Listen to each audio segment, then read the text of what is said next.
All right, guys. Hello, hello. As you can see, I am ready today. Now, so that you can take it all in and get it today, I had this specially made. To make sure you take it all in and that you can see it. Because I really want to talk about this topic. Now, my camera is probably going to be doing some weird stuff because I was like, I have to make sure I angle this just right so the people can see it. But we're talking about it. As you can see, generational health equals generational wealth. And that's not just something that I'm like trying to put a little catchy thing out there. I truly do believe that.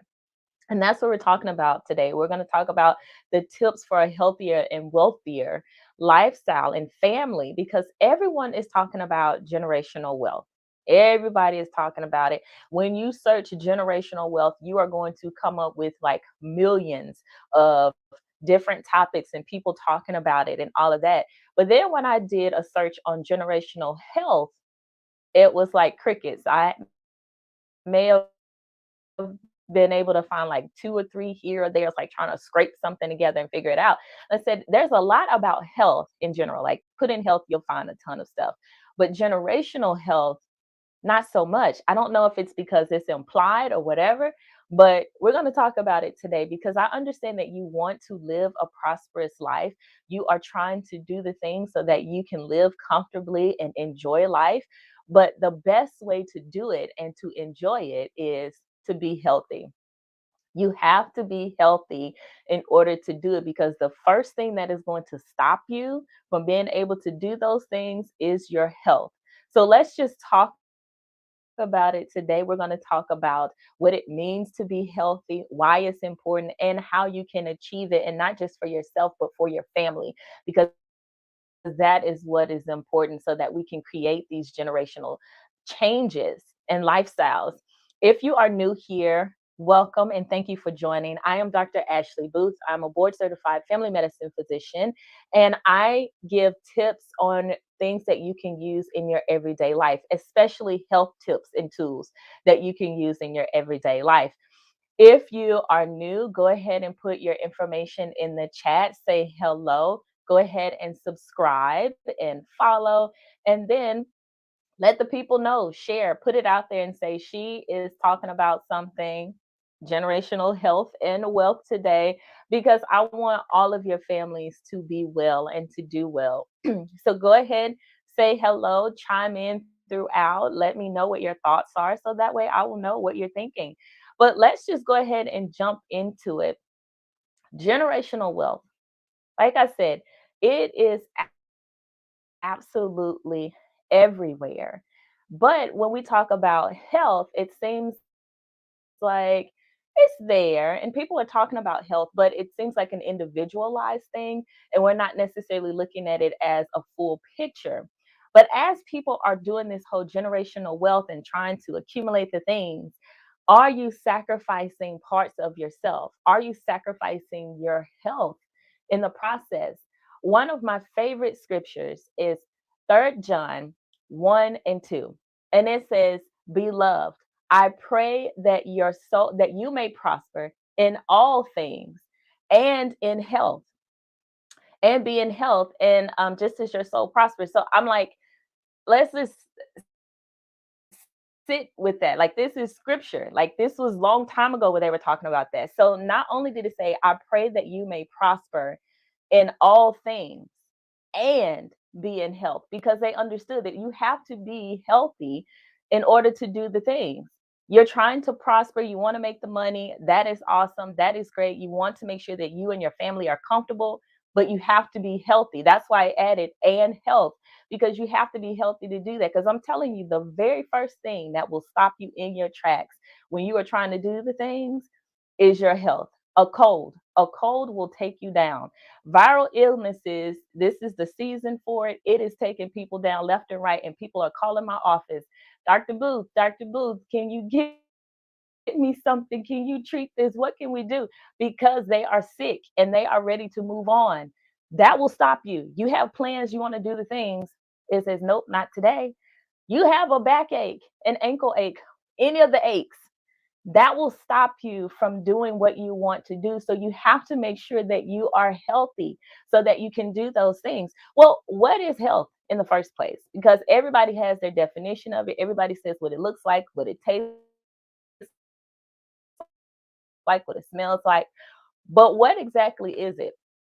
Health is just basically without illness or disease. That's it. You may or may not know that you are healthy. You may look great, but we don't know what's going on the inside. So we may not know if you truly are healthy. It simply means that you are without disease or illness. So, in order for you to be healthy and for your family to do it, I have a few tips for you. The first thing that you have to do before we even get into all the tips is involve your family. Because if this is truly going to be a family thing, you have to involve your family. Just like when you're trying to build generational wealth, you're building it so that your family can enjoy it and you want your family to continue to enjoy it. But if you don't teach them the principles of how to keep it, then they're going to lose it. You can amass millions, even billions of dollars, and people have still blown it away. And you're like, how do you lose all that money? Well, you can if no one teaches you how to get it together. So, one of the things that you absolutely have to do so that this can continue generationally is to involve your family, make it a family affair. So, the thing that I realized and I understood is that children watch us. Like I grew up hearing this saying, do as I say, not as I do, right? That don't work.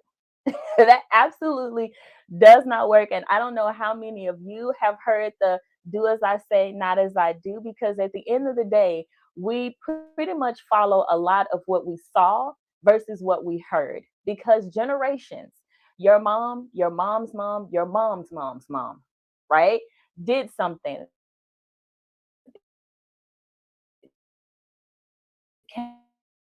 came down to this, I would cut off the end, put it in a pan. And someone said, well, why are you doing that? And they were like, well, because my mom did it. But why did she do it? I don't know. She did it, so we do in our family, right? A lot of people, I don't know why I do. We just do it in our family. But come to find out, the reason why the other person did it, the grandmother did it, was because she had a piece of meat that was too big for the pan that she had at the time. So that's why she cut the ends off. But people saw her doing it, so then they said, "Well, I'll just cut the ends off of my meat because maybe her meat was good, and it always turns out great. So maybe that's why." She was like, "Because I just didn't have a big enough pan." So a lot of times we are doing things and we're following things, we don't even know why we're doing it. So that's why I say involve your families, because if you involve your families, then they are more likely to do it and may even do it unconsciously. So the first thing that I want you to do, especially to turn this into a lifestyle, is to know your family history.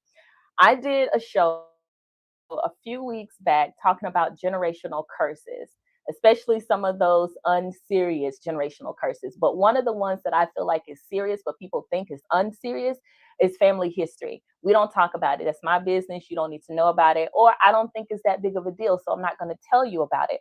But if you start talking more about this is what I've been diagnosed with, this is what I'm taking for it, this is what's going on, not even the huge, super serious stuff like cancers, because people think that's the only thing we need to know about. No, you had blood pressure, if they're monitoring something else, because if we know that, then we can start putting a roadmap out there. And it is a life and game changer for a lot of families because the more information you know, my mom had this, my grandmother had this, whatever, then it puts things on the radar for your primary care doctor and even some specialists to say, okay, these are the things that we need to start looking at. This is what we need to do because it can help us to prevent some of those things if possible, or catch it early so that we can start putting interventions into place. So if you know your family history and start talking about that, getting the family involved, start having those conversations. Hey, I know they said we have heart problems, but what exactly does that mean? Did they have heart attacks? Did they do like whatever that is? Talk about it, figure out exactly what it is, and get more specifics on it. That way, you can have a better roadmap and figure out what your plan now is. The other thing is exercise. Everybody talks about exercise, and I have to do the CrossFit, and I have to do this, and I have to do it. Start by walking.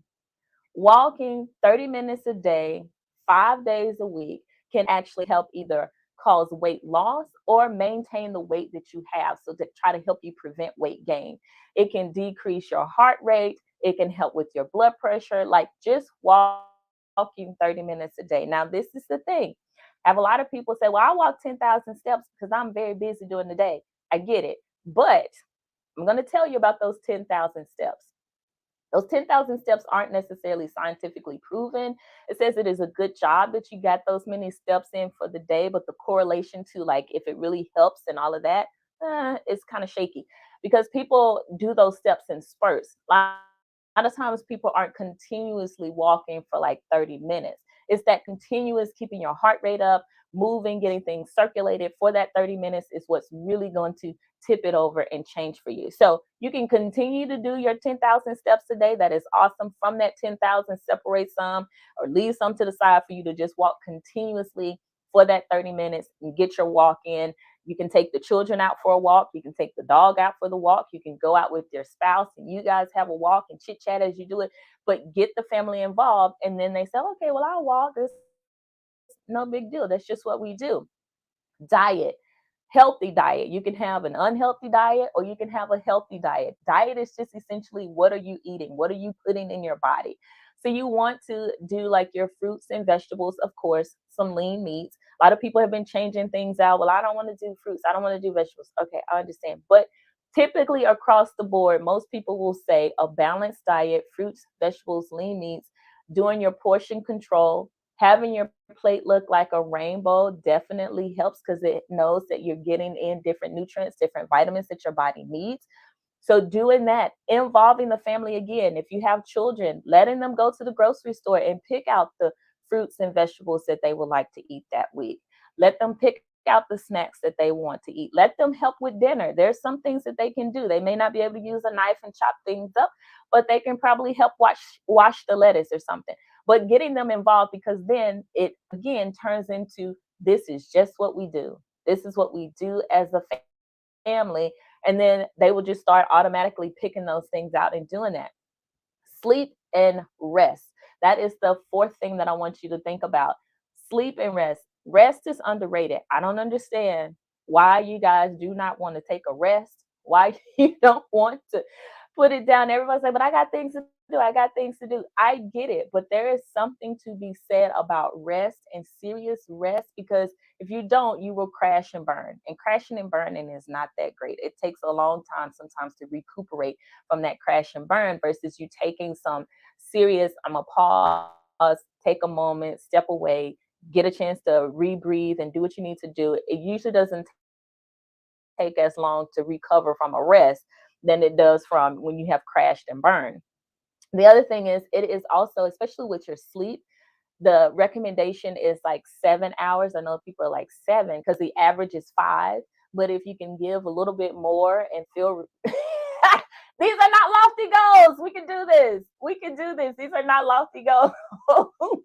But I get it. We are all busy. But I will say with these, what you can do is just try, implement. I tell people all the time, listen, at the end of the day, try one thing. We do not have to overwhelm ourselves with trying to do all the things, all just because you get overwhelmed. Pick one. Say, I'm going to talk to my daddy about his family history. Boom, done. Okay. I'm going to go and exercise 2 days a week. I'm just going to walk outside while the kids are at so and so. I'm going to do it. Or we're going to go outside and just enjoy the weather, whatever. But pick one, master the one, and then move on. When it comes to your sleep, the 7 hours, if you can only do 5, get your 5 of uninterrupted rest and do what you need to do because this is also going to help set you up for the next day. It is going to help with your immune system. It is going to help you maintain your weight because everybody thinks I got to go out, I got to exercise, I got to do the things. And then they start hitting a plateau. Like, why are the things not working? What's happening? How much rest are you getting? How much sleep are you getting? Oh, about 3, 4 hours. Okay. If you can increase it, because then the body really needs a chance to shut down, just like we shut down our computers, we should be shutting down our phone. I don't shut down my phone all the time. I try. And then my phone starts acting wonky, and I'm like, what the heck? And then my husband said, when's the last time you shut it down and restarted it? Okay. So everything needs a rest and a restart. It's the same thing. So you need to do that with your body and then it'll come back.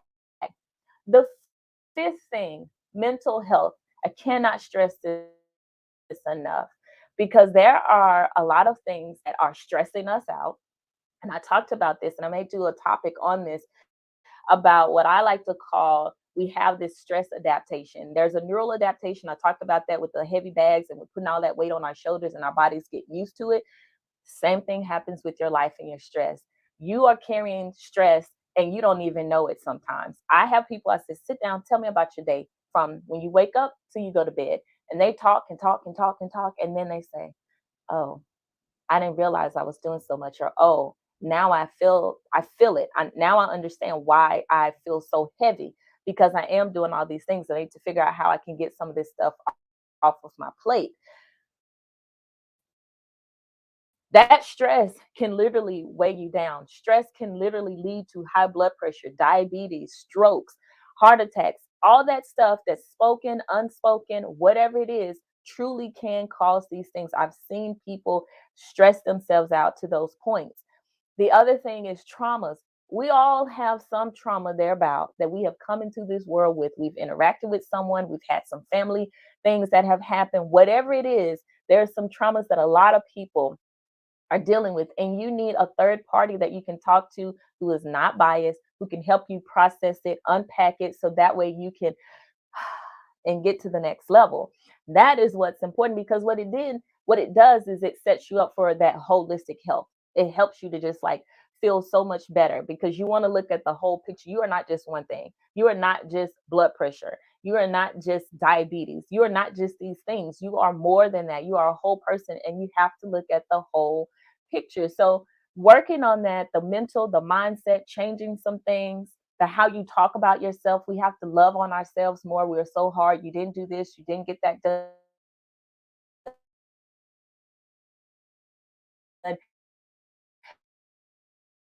You know, you still supposed to do this. I was thing, the sixth thing, I would be remiss if I did not talk about regular checkups. I'm a primary care physician, right? And that is the main thing I want people say, to the doctor like that. I get it. I understand, especially if the times that you go, you are not well. And when you're not well and you go to somebody that you don't know, then that interaction can be a little awkward in itself. But if you go in and you establish when you are well, and you guys can both get on the same page and say these are my health goals. And that's what I tell people. I am here for health goals. I know that you are sick and my job is to help get you well, but it's not just to get you well, it is to keep you well. So you want to go to make sure that there is nothing going on with you. Like I talked about earlier, we have to do the preventative stuff. A lot of these things that you are dealing with and that you have can be prevented. People are walking around with blood pressures that are sky high and have no idea because they feel great, they look great. I must be fine, right? Until something happens. But you didn't know it because you just been ticking along with this bad pressure and all of that stuff. So you have to start going to get checked out because a lot of these things will not tell you that it's going on until it's too late. You don't want that. So you want to go at least once a year to get your physicals, get your blood work. So that way you can see what's going on. I use the analogy of the car all the time. With the car has the lights. The lights come on, they tell us, hey, you probably want to check that engine. Hey, you want to check that oil. Hey, you want to check these fluids. Now it's up to you if you want to do anything about it, right? Our bodies start telling us things too. But sometimes we could have those lights. Your lights are your labs. It's your vital signs. It's going to the doctor so that they can check up on those things and say, hey, I'm starting to see that these numbers are creeping up. These are the things we need to do to get them back down so we don't have to get on medication. So those are the things that you want to do. So those are my 6 tips that you can use to start creating some generational health. Because at the end of the day, when you are well, then you are going to be able to prosper. When you prosper, that ends up and leads to generational wealth, and you and your family will be well. I mean, like, just sit with that. My family will be well. They will be at peace. They will have a long and prosperous life. And that is my wish and my prayer for you, is that you will be able to be well so that your soul may prosper. Well, that is all that I have for today. I really thank you guys for tuning in. I thank you, Ms. Roberts, for chiming in and following along. And for the rest of you guys, if you have some comments or whatever later, be sure to let me know with the other people. But until next time, I will see you soon. Take care.